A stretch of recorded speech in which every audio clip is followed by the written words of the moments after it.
was faked or not.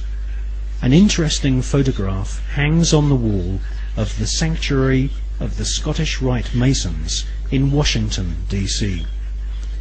This photograph shows astronaut Neil Armstrong holding a Masonic apron over his spacesuit.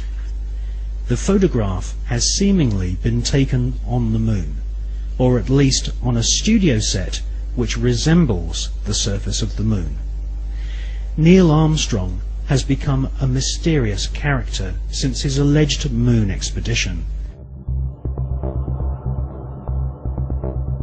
According to the records of the Ohio Grand Lodge of Masons, Neil Armstrong's father is a Freemason. In fact, Neil Armstrong Sr. is a high-ranking 33rd degree Freemason. Neil Armstrong's co-pilot, the second man to have allegedly walked on the moon, was Buzz Aldrin. At the time of the Apollo 11 mission, Buzz Aldrin was a 32-degree Freemason. They were in good company, as many of NASA's astronauts were also Freemasons, including Gordon Cooper, Walter Schirra, John Glenn, Edgar Mitchell, Thomas Stafford, and Paul Weitz. These men were all members of the Brotherhood, all sworn to keep secrets on pain of death.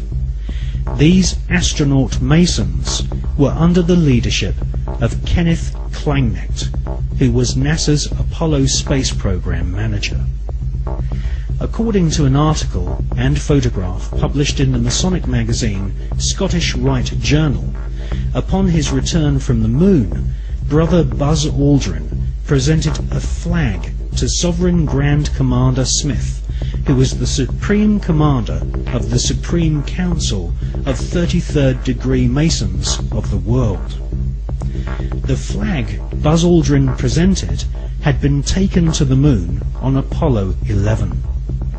According to a Masonic lecture delivered at Beauverde University in 1994 by American Masonic historians, astronauts Buzz Aldrin and Neil Armstrong performed a Masonic ritual exactly 33 minutes after touchdown on the lunar surface. They temporarily planted the international flag of Scottish Rite Freemasonry, which features a large double-headed eagle. Therefore, the eagle has landed. Roger, 1202, we copy it. 700 feet, 21 down, 33 degrees. Tranquility Base here. The eagle has landed. The eagle has landed. That was the first thing he said.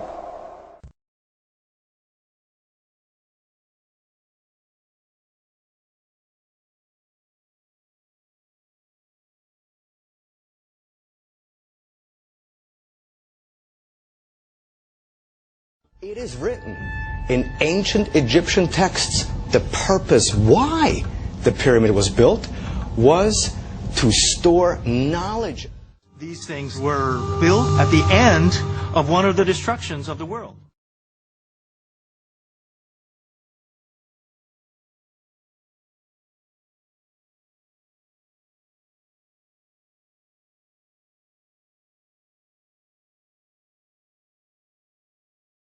In 1776, when the United States government printed the dollar in one claw, if you've ever noticed, there's an olive branch in this claw. They said that represented peace.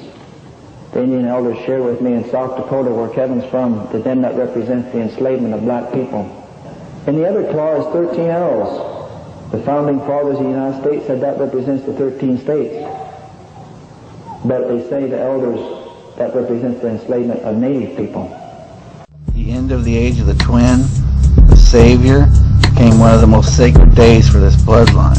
It was a time they lived through the flood, maintained their status as gods, and defeated the Asian territory. It was a time that the first commandment for the people became, "You shall have no other gods before me." As we began to near the end of the age of Pisces, the end of the age of the Savior again, the designing of the Twin Towers was given to an Asian man by the name of Minoru Yamasaki.